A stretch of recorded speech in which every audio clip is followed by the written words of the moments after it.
حالا عکس آقای غنی رو شما عمل میکنین، برای آقای غنی چی گفتنی دارین؟ باید جوابگوی باشه برای تمام ملت افغانستان، برای تمام مردم افغانستان که در ظرف 20 سال شهید دادیم، ما کشته دادیم. بچه هزاره نشان دادن که شلاق زده جونکش برآمد، نفسش برآمد. از برای خدا.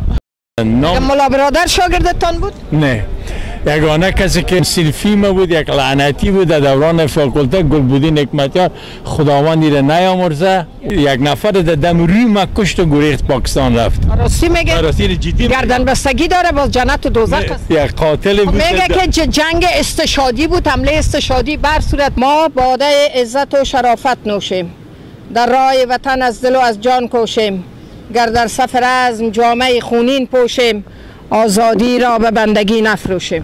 مرگ به طالبان، مرگ به پاکستان، مرگ به تروریسم، مرگ بر تروریسم. طالبان، القاعده، ISI are the same. مرگ بر پاکستان. Death to Taliban. Death to Taliban. Death to Taliban. His name is Ghani. To give our voice and message to United Nations Secretary, please listen to us. Bring this guy to the justice. Bring this guy to the justice. Arrest him. He was a person who completely gave Afghan people to terrorist people. Please bring him to the justice. همزمان با آغاز 76مین اجلاس سالانه مجمع عمومی سازمان ملل متحد، شمار زیادی از افغان‌های مقیم شهر نیویورک در برابر ساختمان سازمان ملل متحد در شهر مزدحم نیویورک دست به تظاهرات زدند. آنان از جامعه جهانی خواستند که حکومت طالبان را به رسمیت نشناسند.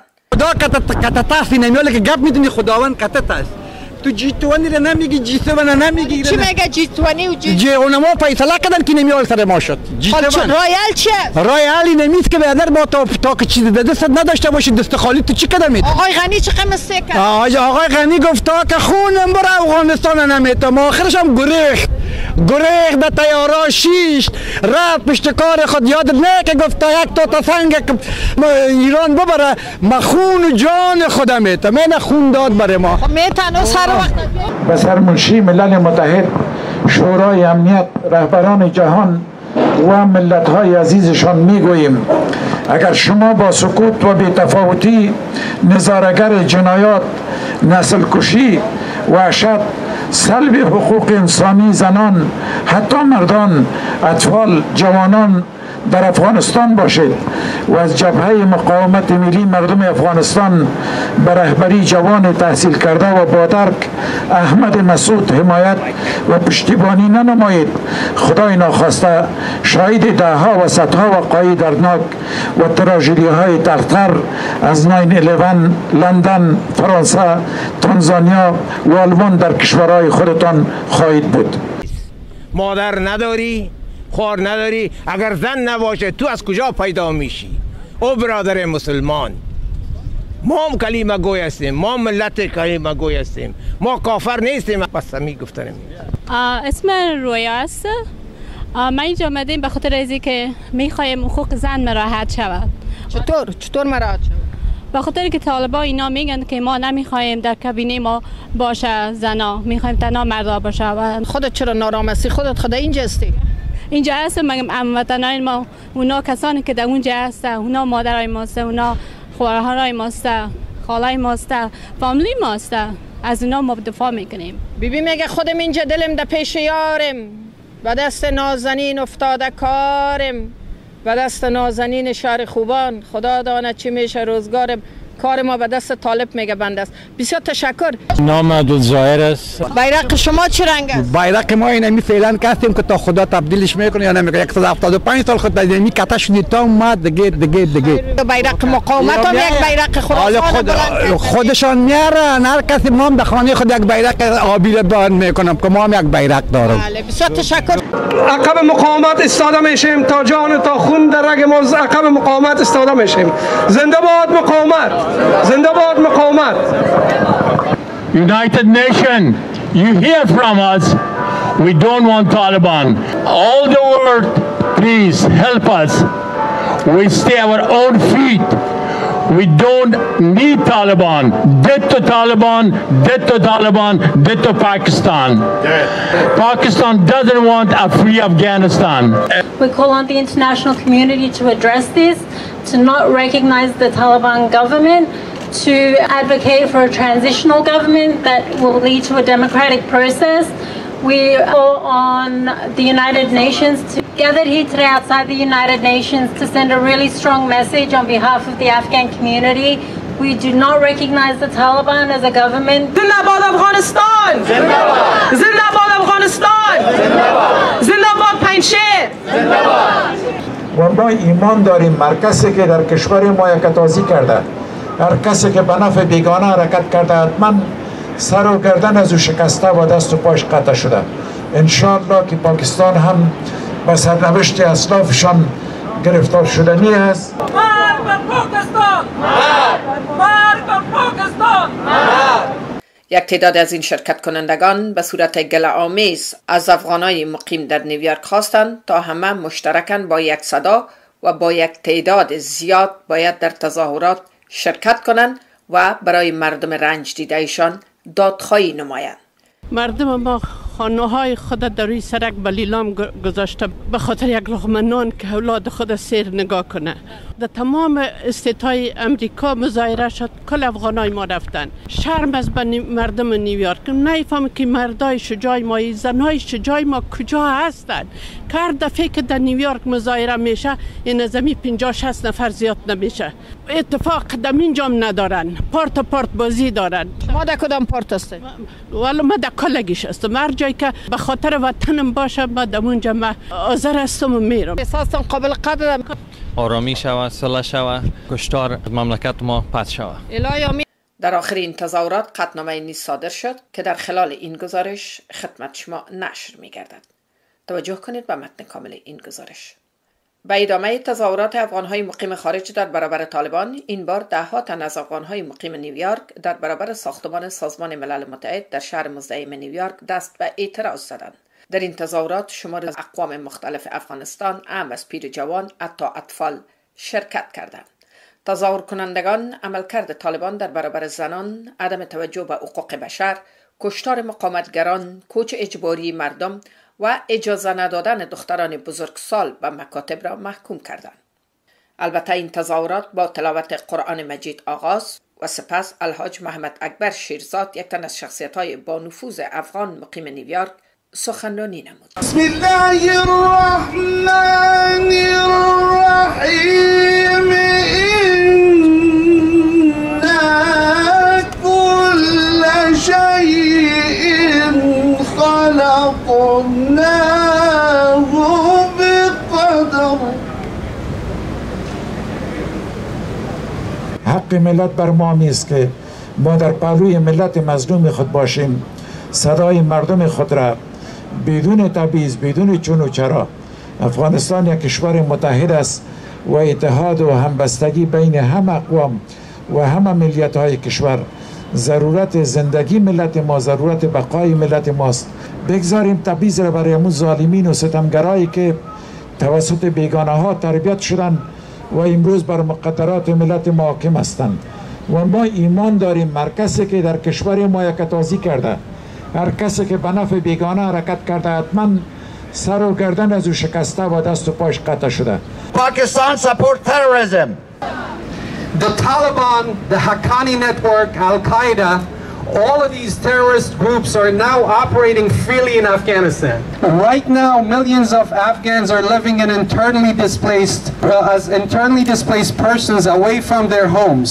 آنان با نشر قطعنامه از سازمان ملل متحد، سازمان‌های حقوق بشر و در کل ایالات متحده امریکا خواستند که بر طالبان فشار بیاورند و تا زمانی که این گروه حقوق زنان را تأمین و اقتصاد را دوباره احیا نکرده اند، آنان را به رسمیت نشناسند. آنان همچنین شعار می‌دادند که گروه طالبان استقلالیت نداشته و تحت تاثیر پاکستان قرار دارند. Death to Taliban. Pakistan support terrorism. مرگ به طالبان، مرگ به پاکستان. طالبان، القاعده، ISI are the same. اگر یک خواهر در کابل استاد میشه و نه میگه و نه از او بسیار قوی است و به قول آسی شهید که گفت نه گفتن و خودسری که عیبش دانند اوج هنر و کمال فرهنگ من است. امیدوار هستیم که این صفحه تاریک یک بار دیگر از آسمان افغانستان دور بشه و دوباره یک طلوع صلح و امید ما تجربه کنیم. ناامید نباشند، مبارزه مقاومت همیشه جریان داره. زنده باد مقاومت، زنده باد مقاومت، مرگ بر طالبان، مرگ بر طالبان، مرگ بر طالبان، مرگ بر طالبان. 20 years ago this month, the United States was attacked by Al-Qaeda terrorists whom Taliban gave safe harbor to in Afghanistan. The attack had many profound changes on life in America, around the world, and even more so in Afghanistan. Afghanistan was improving in every single metric of human development: human rights, women's rights, life expectancy, and literacy. Although the U.S. mission in Afghanistan brought many positive changes, the mission ended abruptly in such a way that nearly all the positive changes were rolled back overnight by the Taliban. Afghans wonder what all sacrifices and blood and treasure over the last 2 decades accomplished when the same Taliban is back in power and all the progress in the country is being reversed. Taliban and Al-Qaeda are the two sides of the same coin. اول پاکستان نگوین شتلستان نامشه برای دیگه با ما خیانت کرد از دورا.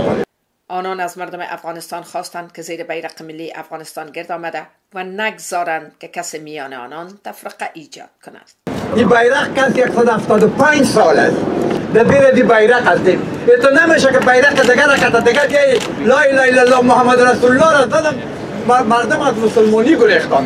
We are supposed to believe that the Taliban has changed, even though they just killed so many people in the maternity ward just a few months ago.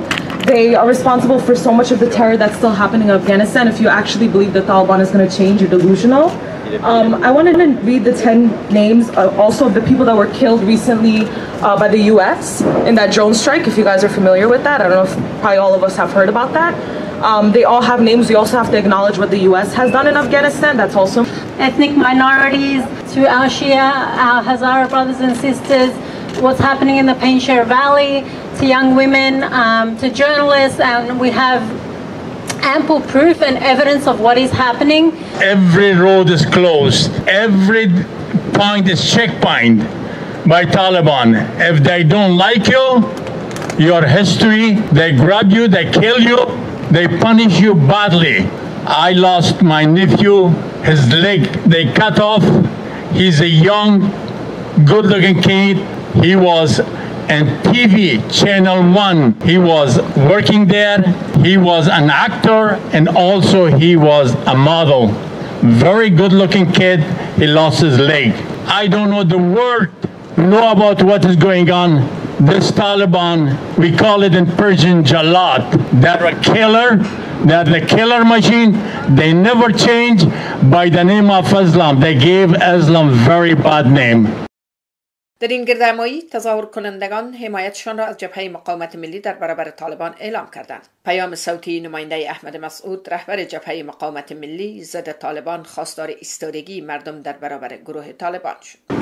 پیام رهبر مقاومت خدمت شما تقدیم میشه. جا دارد که در قدم نخست من عبدالقادر فقیرزاده معاون مطبوعاتی جبهه مقاومت ملی افغانستان با استفاده از فرصت و نیابت از رهبری جبهه مقاومت ملی تمنیات و صمیمانه ترین احترامات خویش را به همه شما آزادگان از صمیم قلب تقدیم کنم. متاسفانه کشور ما بار دیگر در تیررس متجاوزین بیگانه قرار گرفته است و این بار اشغالگران برخلاف دهه 80 از سرحدات جنوب کشور توسط نیروهای سازمانهای استخبارات منطقه با استفاده از ایدئولوژی غیر انسانی و افراطی طالبانیزم به جغرافیای افغانستان هجوم آوردند. چالش بزرگتر از آن این که گروه متحجر و اشغالگر میگه اگر این رهبران رهبر نمی بود نفاق و جنگ در کشور نمی بود. تلاش میکنند تا با مفکوره های قرون وسطایی و منحصر به فردشان به استبداد و توحششان ادامه بدهند. زنان افغان به عنوان بخش بزرگی از جامعه عملاً از صحنه سیاسی و اجتماعی کنار زده شدند. دختران از حقوق کار و تحصیلشان باز ماندند و ارزش‌های بشری و دموکراتیک پشت می‌کنند و با گروه‌های تروریستی که با یقین فردا گریبان خودشان را خواهند گرفت معامله می‌کنند. Ahmad Massoud, the leader of resistance in Afghanistan, what he was saying, referring to the brutal invasion of the non-Taliban soldiers of Pakistani soldiers. مظاهره کنندگان از کشورهای خارجی خواستند تا در کنار اتباع گیرمانده‌شان در افغانستان آن عده از افغان‌هایی را که جان‌هایشان در آنجا در خطر است نیز از افغانستان منتقل کنند. So we call for the entire international community to not recognize the Taliban first of all. Secondly to support the immigrants, the refugees that will be going to the other countries. There needs to be more of an effort to bring in refugees. And thirdly, the resistance needs to be recognized and they need to be supported. Democracy in Afghanistan, there's only one group, there's only one person that's standing up for that right now, and that's Ahmad Massoud. So ما آمدیم که صدای خود بلند کنیم برای جهانیان که صدای ما را بشنوند که ما همیشه استاد هستیم در مقابلشان. طالبان میتونه هر چیزی کنترل کنه، زبان ما را نمیتونه کنترل کنه. محافظه‌تان چی مقبول گپ زدین بر دو لسان؟ تشکر، زنده باشین. نام من نثار احمد زوری است. در افغانستان ما پابلشر بودم، ناشر بودم، مؤسسه انتشارات زوری. و وقتی که کمونیست‌ها در دور داوود خان شروع به قدرت گیری کردن، ما برآمدم 1976. خدا شما رو نگیره، من صحبت‌های شما رو گرفتم یار زنده صحبت باقی میگه تا یک نفر افغان از زنده افغانستان از خواهم ز خدا خسته و درمانده نباشین، محبوب خدا باشین و شرمنده نباشین. ای دوست الهی در این عالم هستی سر زنده بمانین و سر افکنده نباشین. نظیر جان همی 14 سال که هستیم، در 14 سال هنوز خلاص نشده. نوبت زرغونه مانده، ملاله مانده، رابی بلخی مانده. 175 سال زیر بیرق صلح پولی شده.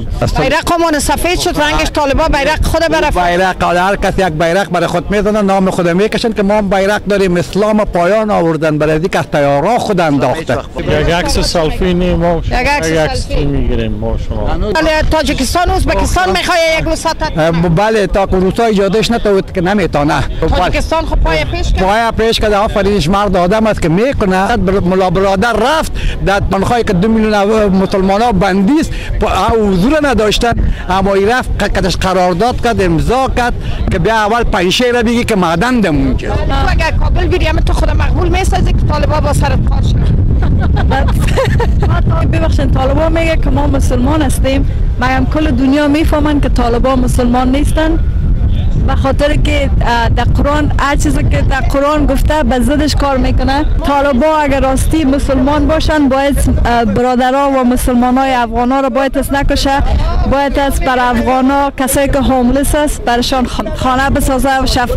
نفرایی که when they need help, homeless people, sick people. آقای غنی گفته که خونم بر افغانستان نمیتم، آخرش هم گریخت در تیارا شیش رفت پشت کار خود. یاد نه که گفته یک تا سنگ ایران ببره، ما خون جان خودم میتم، من خون داد برای ما. میتن سر وقت. نام عبدالظاهر است، ما در افغانستان معلم بودم. از طالبا کدام تای شاگردای تا نبودن؟ وقتی که ما معلم بود وجودش هم نبوده. در قانون اسلام این چیز نیست. مادر نداری، خواهر نداری، اگر زن نباشه تو از کجا پیدا میشی؟ او برادر مسلمان، ما هم کلمه گوی هستیم، ما ملت کلمه گوی هستیم، ما کافر نیستیم از پدر.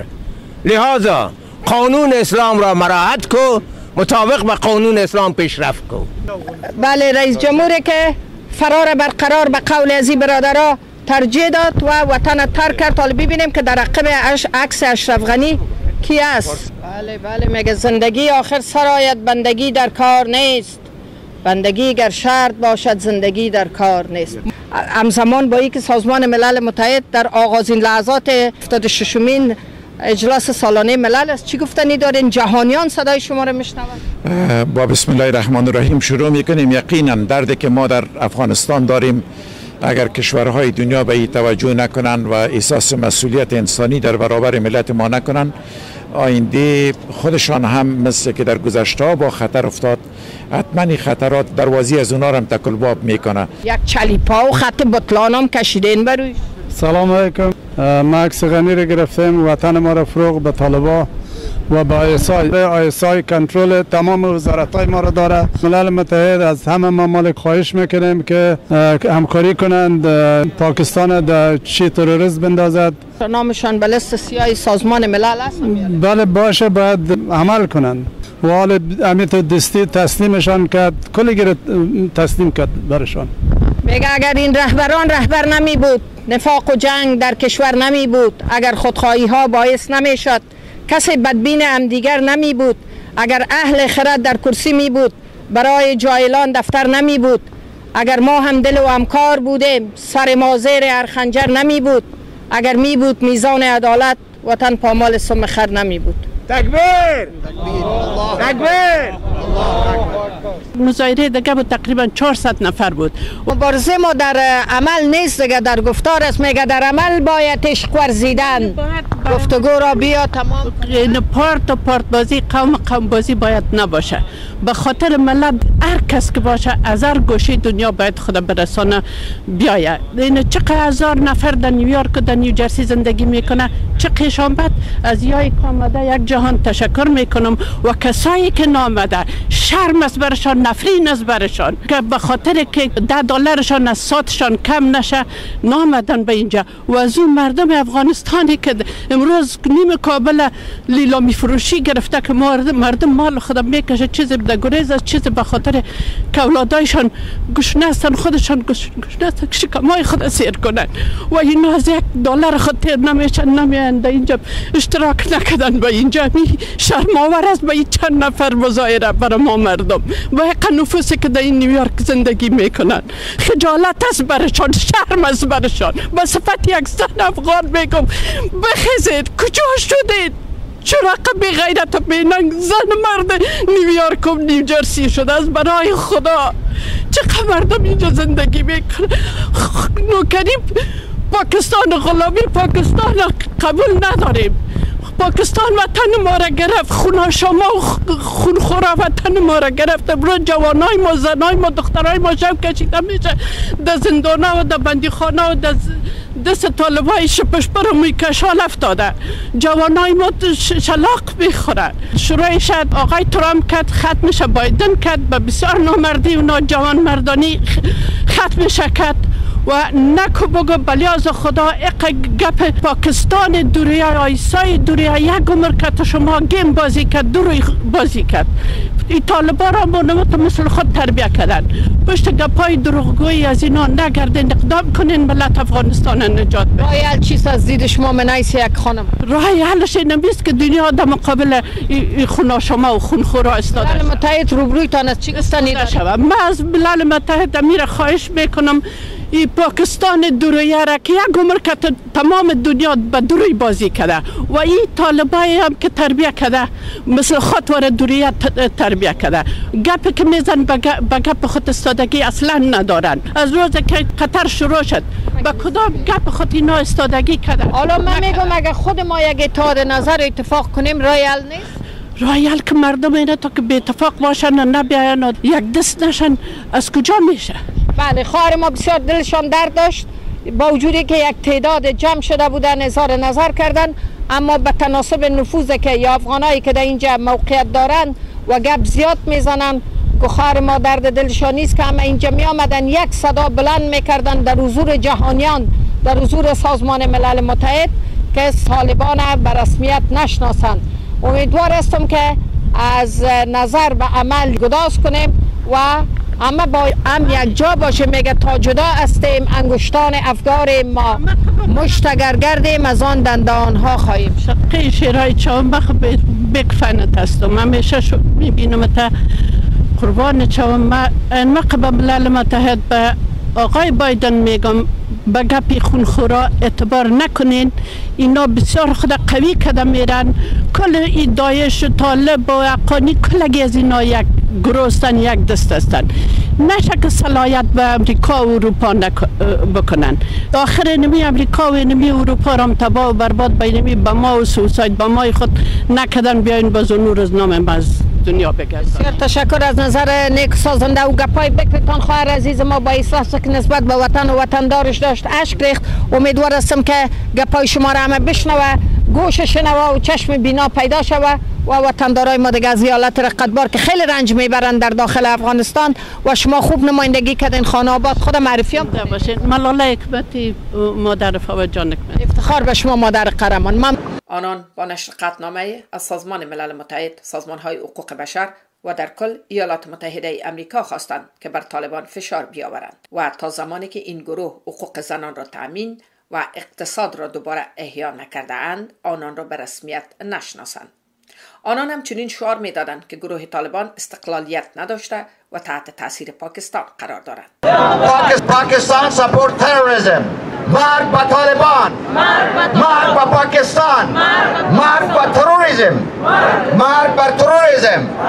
طالبان، القاعده، ISI are the same. آنان از مردم افغانستان خواستند که زیر بیرق ملی افغانستان گرد آمده و نگذارند که کسی میان آنان تفرقه ایجاد کند. این بیرق کسی 175 سال است. در بین دی بیرق هستیم. تو نمیشه که بیرق دیگر رکت دیگر که لا اله الا الله محمد رسول الله را دادم مردم از مسلمانی گریختانده.